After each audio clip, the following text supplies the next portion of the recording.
Hello, good evening, everyone, and welcome to another Africa Asia discussion. So, the podcast tonight, we will be having a guest, which is very exciting.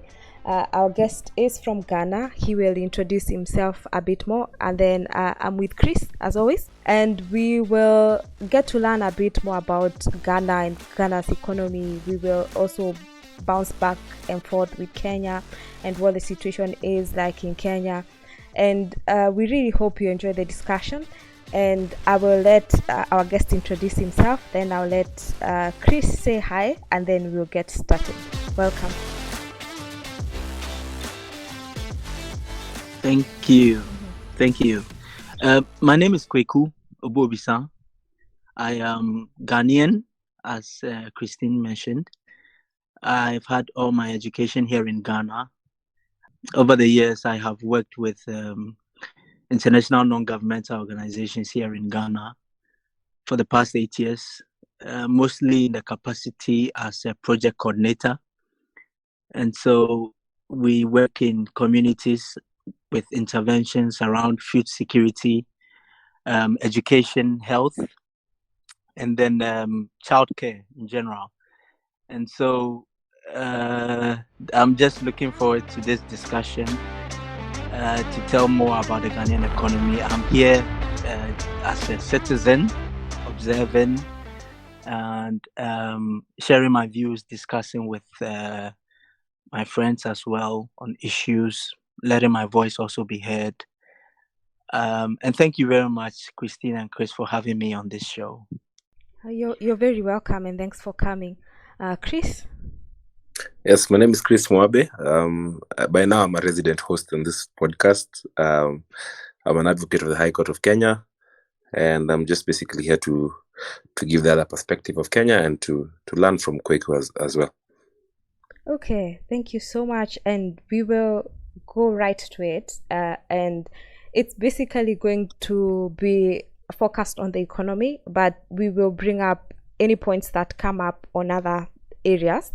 So the first thing I think to just set the context is a brief introduction and context of Ghana's economy, like what are the major imports, major exports, what sectors provide significant employment.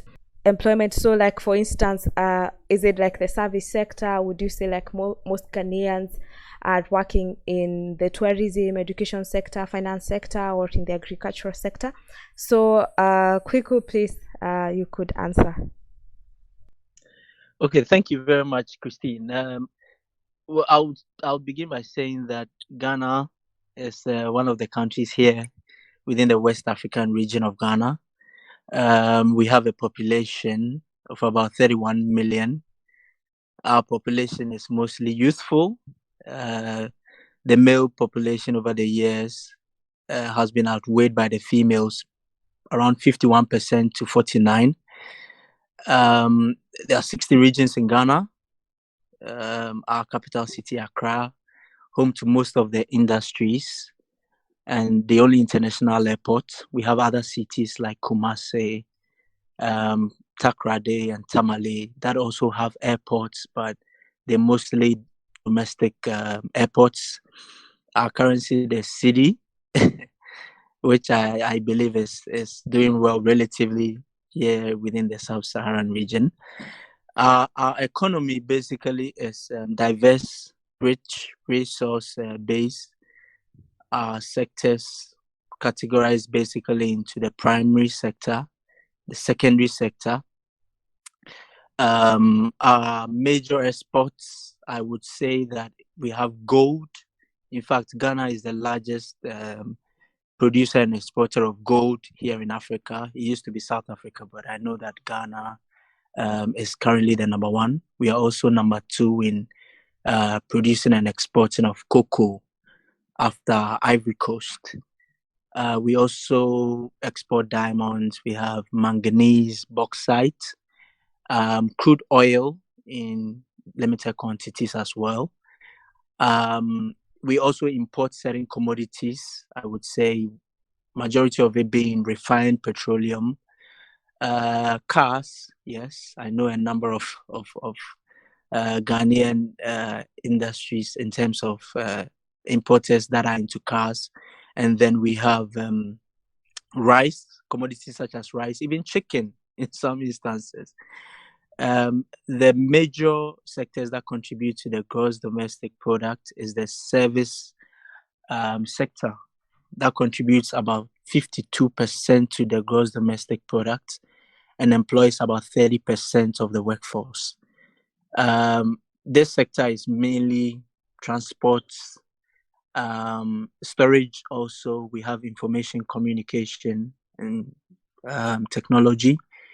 The financial sector also falls within this category. Then we have the industry or the industrial sector that also contributes about 26% to the GDP and employs about 20% of the workforce, mostly into mining, gold, oil, and then we have quarry also, and then construction, manufacturing as well. And then we have the agricultural sector, obviously, that also contributes about 22% to the GDP and employs the largest workforce, about 52%. Most of them crop farmers and fish processing as well, because of the Gulf of Guinea and the global south region where Ghana shares border, southwards with the Gulf of Guinea as well. So yeah, this is a brief introduction about Ghana in terms of exports and then imports and what we're into. Okay, quite interesting. Sounds like quite a busy economy. Chris, any thoughts, questions? How does Kenya compare? First of all, I'd like to say Ghana, I'd pretty much underestimated Ghana. Should be a very rich country, because in comparison to Kenya, of course, we're not doing so badly, but I would say we mostly rely on the agricultural sector and the tourism industry. So we're a big tourist destination in terms of our coastal areas, our national parks. I think we are amongst the few countries in the world that have a national park within the capital city. Agriculture-wise, we export coffee largely and tea, even though the coffee industry is a bit shaky currently, so tea mostly.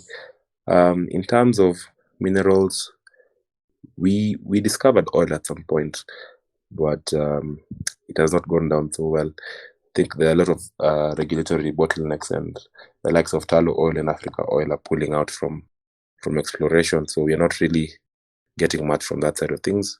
In the manufacturing industry, I've heard you say you manufacture cars as well. Mostly on our side, we have a car manufactured in Kenya. I think it's one, the Mobius type, but mostly we do assembly of cars. So we assemble cars in Kenya. We're also becoming a big tech hub in Africa. So financial technology and just technology in general. Most of we are a country of around, they say 50 million, but we should be at 60 million currently. Most of our population is also youthful, and mostly youthful and women. They're the most in the country. Our major employer should be the service industry as well. So if you remember, I said the tourism industry is large, and that's a service industry. Largely, most people employed in the tourism industry, in the hotels, if I would also include banks, service industry. They're offering services there. So our service industry and what we call the Juakali, which is the cottage industries there, the day-to-day, the guys who earn on a day-to-day basis, they would be also a major employer. And also, of course, the government of Kenya. What else? I think pretty much, Christine, maybe you can pick up on something I've forgotten with regards to Kenya. I think that's pretty much it. And it's interesting that we compare in that way, the two countries, the service sectors, but the difference being like the tourism sector. So you can imagine like what COVID and the international bans on travel did on the tourism sector in Kenya. So quite interesting. And as we started the discussion, we were noting the Twitter headquarters went to Ghana. Possibly, Chris, now you see why. It's quite a growing economy, Ghana, yeah. Yeah, So I should move. I'm saying I should move to Ghana. I plan to visit Ghana. Chris, your You ambitions should. are You should. a bit on the on the more serious side. Okay. So Mhm. but then okay, so quick, the other thing I think that might be interesting, as Chris was saying, like the oil was discovered but there's been regulation bottlenecks. So what is it that like the economic maybe policies that the government of Ghana is adopting to possibly attract foreign direct investment, or like for instance Twitter coming into Ghana? What is it like, if you just look at it, not necessarily from an expert side, but you look at a policy that has come up and you think this is one of the pretty nice things that's happening to the economy? Well, I wanted to also ask Chris, in terms of when he said that the oil industry, they've been unable to um, mine on larger quantities and all. But in Ghana, I would say that we also discovered oil, some years back, somewhere around 1980s. But I learned that the quantities and the regulations were not yet fully formulated, and because of that, it delayed us mining the oil. It took some time for all these policies to be drafted, and so Ghana started mining oil, I would say, roughly about 10 to 15 years ago. But still, we are having some few challenges. We're still learning.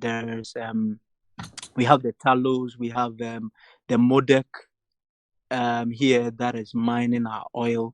I would say that the policies in terms of government when it comes to oil, because I'm not so much vested in that field, I would not be able to say much emphatically certain policies in place. But there are certain policies such as Ghana industrial policy that is seeking to protect domestic industries here in Ghana, making sure that they are able to provide high quality products and processes as well as services that would meet competitive markets, and also take advantage to also expand and then retain their market share. There are certain policies also, a number of them. The president of Ghana recently came out to have all these policies coordinated in one manner, which he termed as the agenda for jobs, that is seeking to just create a vision that in Ghana we should have this opportunities for growth and then development and prosperity for every Ghanaian and every Ghanaian industry for that matter.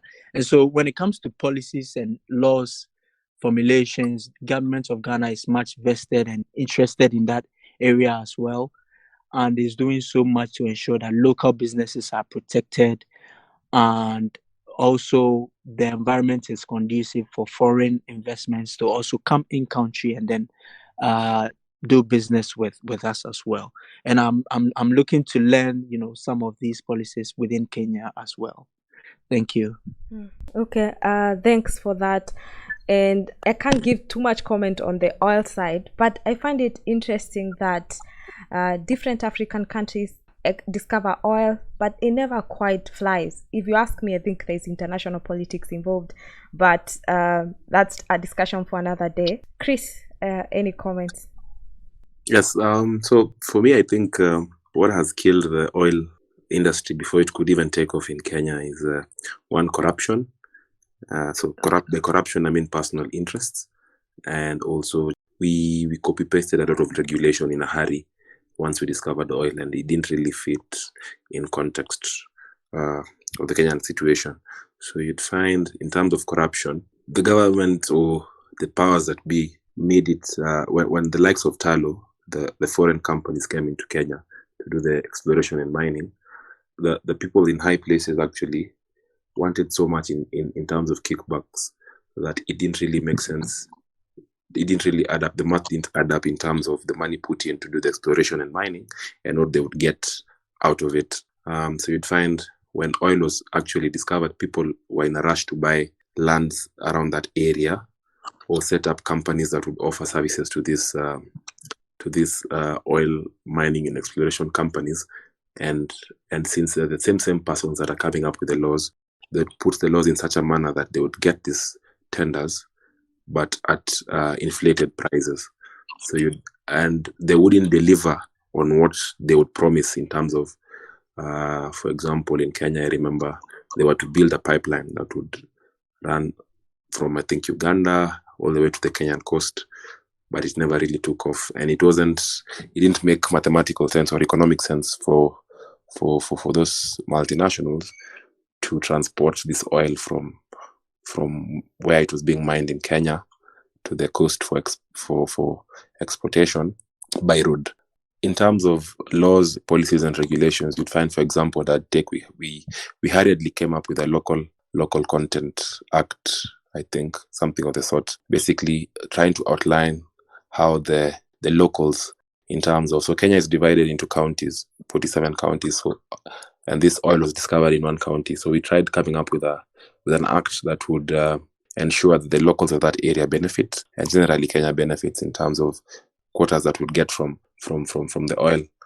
But you'd find, one, the person on the ground, as the law was then, would not benefit. It was put in a way that the powers that be, the people high in government, are the ones who are to benefit. Two, there was a lot of arguments going on. There's a lot of discussion going on whether the percentages that were put were enough for the people on the ground. So it never really took off in terms of, even as a bill, it took so much time to pass through Parliament because the numbers, everyone had their interest to cover. So numbers were being discussed. At the end of the day, the likes of Talo grew frustrated and they decided to abandon because it was becoming an expensive venture and the investors on their side wanted their money back. So we ended up, we have oil on the ground, but we can't discover it. But on a lighter note, as Christine had said, most countries that have discovered oil in Africa never end up really, they end up having civil wars and just pressure from outside. So maybe it's a blessing in disguise that we weren't able to fully commercialize the oil in Kenya. Yeah, I think so. And even that maybe if we were able to even bring that oil from the ground, we have no capacity to actually refine this crude oil. So we would still have to ship all of it out for it to be refined and buy back our own oil. So you see, those are some of the things that make it an expensive venture for us, and it didn't really make mathematical sense. But we still have oil on the ground, I think. Yes. You sound like you are burning to ask a question or make a comment. Yeah, I agree with Chris. Earlier in my submission, I said that Ghana, we export crude oil, but one of our imports also is refined petroleum. And then I found that quite fascinating because if we are getting the raw materials here, why are we sending it all out there? And we have this refinery here, but when it comes to cost of trying to refine it, there's always issues of high cost of trying to refine it, issues of electricity, labor, and all these factors that is making it expensive to even refine the oil that we have, that we tend to even buy it again after we have sent it all out there. So I agree with Chris when he's saying that it's a blessing in disguise, but I think once we are able to just exploit it and the country is able to put certain measures in place, we should be able to, because it is ours, whether we like it or not. The oil was found on our land, even though we did not have the labor, the technology, and we had to rely on foreign technology and capacity to be able to mine this oil. At the end of the day, we should be able to even determine certain percentages that will go to the countries for development and even capacity building to help our engineers and also our economies grow. So, Chris, I agree with you.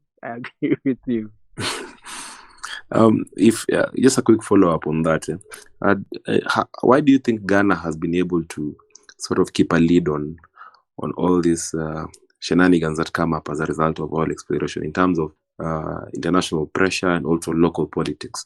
Because you'd find countries like your neighbor Nigeria, there's so much influence from the likes of Shell and Total. You'd find, if you know the story of the Ogoni people. And so how has Ghana managed to just keep a hold on all this? Like I mentioned earlier, I think those in the oil industry would, have, robust and solid explanations to this. But I think it's been relying on countries that have gone ahead and partnered with some of these oil exploration industries. For example, Nigeria, I would say Ghana is really in good partnership with Nigeria. And Nigeria, I'm sure, is one of the OPEC, they have this partnership with the OPEC industries as well. And so we learn from them in trying to develop our policies and our laws around them, what we stand to benefit, so that we are able to reach some form of agreement before allowing these companies to come in and then mine our oil. That is what I'll be able to say on that for now. I think we are relying so much on those that have gone before us and their expertise and sharing ideas and networking as well. Yes. I actually like that, especially borrowing from neighboring countries, because you're also in the same regional trading bloc. So it's much easier if you're working towards like having something common, especially because we are looking to have there's the Africa Continental Free Trade Area. But I think to follow up on a point that has come up, I would like to really know what's the corruption situation like in Ghana. As Chris has mentioned, when it comes to like why the oil exploration didn't take off, and not just the oil, generally when it comes to like doing business with government agencies or where government would have an interest, which is in most sectors, corruption is a key thing. So what's the situation like in Ghana? Is corruption something that really makes people turn their heads, or it's just not that serious? Well, I would say that yes, there's corruption in Ghana, but I will not be here and say that it's absent here. We don't face it, and it's mostly due to lack of accountability. That I would say for a fact, because people know that once you want to enter into this sector, the leaders are expecting some form of kickbacks. I once worked with an organization, and before you even come into that space, there is a 10% that you have to take out and give to the manager or the boss that is on the side, even before you start implementing or even executing your activity that you are into to perform. So yes, corruption is here, but like I mentioned earlier, is the lack of accountability. People think what they have to think, and it's about time that the government becomes accountable for the resources that is entrusted onto them. We are crying, the citizens are actually crying out that government is spending so much. Foreign bodies are coming up with indices that is saying that, look, Ghana is one of the countries that corruption is at a certain level. It is unacceptable. Our president is saying that he is into curb corruption. The minority groups are out there saying that this tenor and this government is actually one of the top and most corrupt governments. So, there is that disparity between the governments in terms of the majority and the minority. But at the end of the day, the citizens are also another group that they are looking forward to listening and then hearing what the government also has to say in terms of this corruption allegations that is coming out.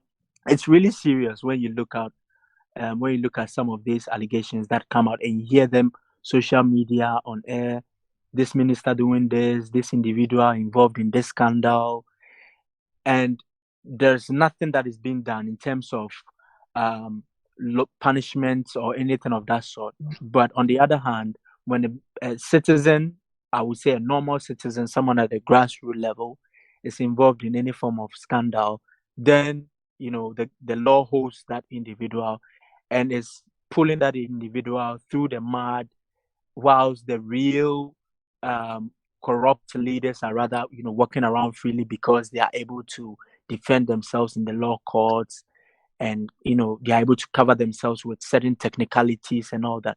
So yes, corruption is here in Ghana, I would say, but it's about time that we become accountable. The leaders are also accountable to us as citizens. That's what I can say on that. Okay, so it's possibly true. Someone once told me corruption in the African culture is so in the African culture, and we don't think it bad because when you went to visit the chief, you go with a goat, or you just Yes. go by the chief's place with a chicken, or you take them a beer, home brewed beer, pass by and drop Yes. it to the chief. So they're like, so what is corruption in Africa really? We are not corrupt. We just have tokens of appreciation.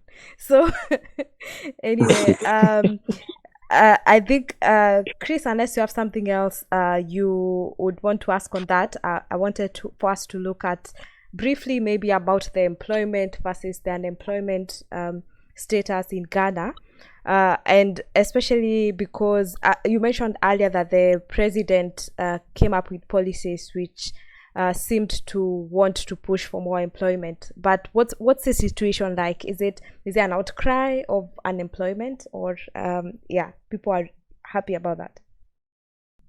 Oh, yes, I would say that yes, but there's been policies by the government to mitigate the unemployment here in Ghana.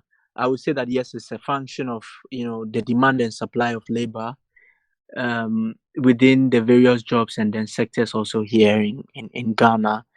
When you look at the pattern, it's quite interesting. In Ghana, we would say that it's relatively low. I don't know whether that one is also political talk, but when you look at the trend over the years, we've always been within the single digits. 2%, 8, 10, 12%. Currently, the unemployment rate stands somewhere around 5%. And the Minister of Employment recently came out to say that the reason for this rate is because that majority of Ghanaians are involved in the informal sector. But when you look at the informal sector, that is where we have the farming, the low level, small scale farming where there is low level of technology used. The level of literacy is even low because people think that once you are unable to attain a certain level of education, that is when you go into the informal sector. The fishing and then the processing industry, where you have even families relying on their labor, their children. There's been cases of child labor in certain instances. It is even greater among the youth, that is between the ages of let's say 14 and then 24, 25, which stands roughly about 12%. And it's interesting because the youth, they are really vulnerable. And so in terms of economic challenges that any country will face, you compare the youth against the adult population and you realize that in terms of education, the youth will suffer because their level of education is a bit lower. They have limited labor market experience. They also even lack job search information in even to the extent that we have this quote or policy that says that there is a last in and a first out. That is, once you are the last person to join an organization and there is any shakedown within the organization, you'll be the first to even walk out. And so it is really serious in Ghana, I would say, even though the numbers and then the percentages will show a certain trend. I think that people are still crying, the youth are still crying for jobs. Government is really trying, but there is still more that we can do as a country. Yeah. Okay, Chris. Yes, I think we're in a worse situation in terms of unemployment.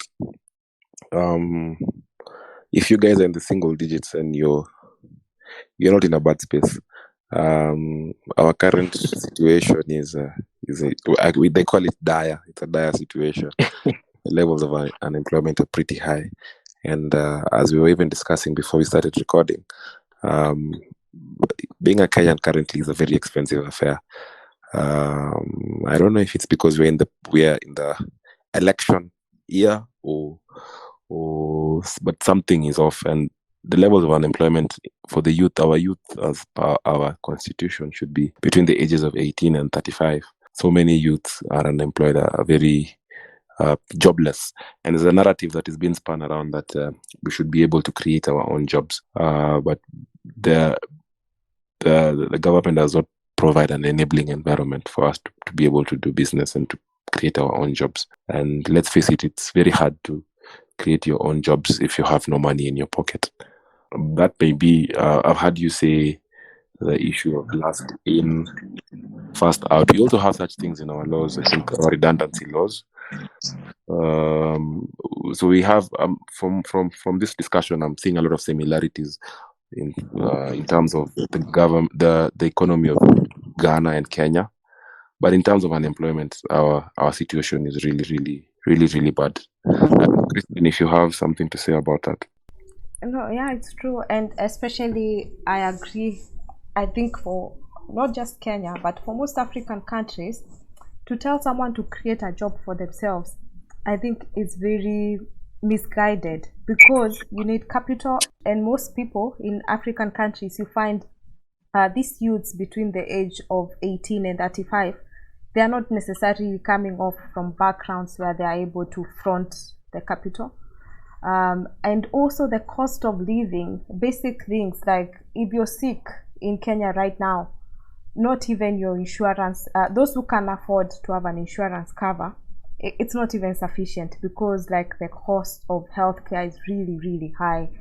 When you think about things like education, while it's subsidized, but still, if you have no even little income, it's really difficult for you. So I think to just make a comment on telling youths to create employment for themselves, I mean, I think it's really difficult to achieve that. But I want us to wrap up the discussion.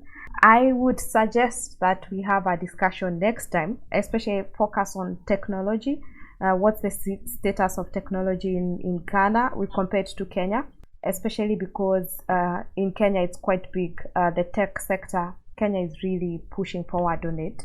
But for now, I will invite Kwiku to make his closing remarks, and then Chris, you can wrap it up. Okay. for a closing remark, I'm just looking forward to having an African continent where we can all just have a learning opportunity of each other, network, and then share so much strategies and learn from each other, because we have so much in common, like Chris mentioned earlier. Looking at what we are sharing, the situation in Ghana, the situation in Kenya, I'm sure even the situation in Nigeria, there's so much similarities between our countries. In terms of the unemployment, I think the youth also needs help, and it's time that we are intentional and direct with most of our interventions in helping each other. If we have to create an enabling environment, we should learn from each other. What are some of the best practices that is in Kenya that we can also adopt here in Ghana? What are some of the best practices here? Are there opportunities? The use of technology. Some Ghanaians, to be very honest, are a bit afraid of technology, I would say point blank, because of changing the mindset. They still want to adopt certain old and outmoded practices. But looking at the similarities, if Kenya has done something with the use of technology that benefited them, how can Ghana adopt such a strategy, bringing it down to the lowest level so that we can also adopt it and learn from each other, so that at the end of the day, the vision that we have for our continent, we will be able to achieve that vision and then move on as a continent, and then also be, the stars that we are meant to be and shine as we are meant to shine. So thank you very much also, Mukami. And then Chris, it's been awesome, and thank you so much. Cool. Chris? Yes, first of all, I'd like to thank Kweku for honoring us with his presence on this podcast. I've learned that Ghana is rich, and I'm moving to Ghana pretty soon. But just picking up from where he left, I think we have so much similarities, and as he rightly said, if, for example, we can copy what Ghana have managed to do and learn from them in terms of the oil sector, maybe they can learn something from us in terms of even technology. Probably we have digitized our land systems, we have digitized most of our government services. So we are one big country in terms of Africa, and it's high time we capitalized on our power and just borrow from each other and push each other forward. And I'm looking forward to having another discussion, because I think there's so much more we have left out just due to constraints of time. But once again, thank you for coming up on this platform, and you're welcome again. Okay, and our listeners, thank you very much. We hope you learned something from this. Our aim has always been to have individuals from different African countries coming to have a conversation, learning from each other, asking questions, because as we've learned, there could be opportunities that we could explore in Ghana. There could be opportunities that Ghanaians could explore in Kenya, and that's only possible through having discussions where we share this information on. We will be having more discussions of this kind, and we hope that you will enjoy them and hopefully get to join the discussions at some point. For now, it's goodbye from us, and we will see you some other time. Thank you.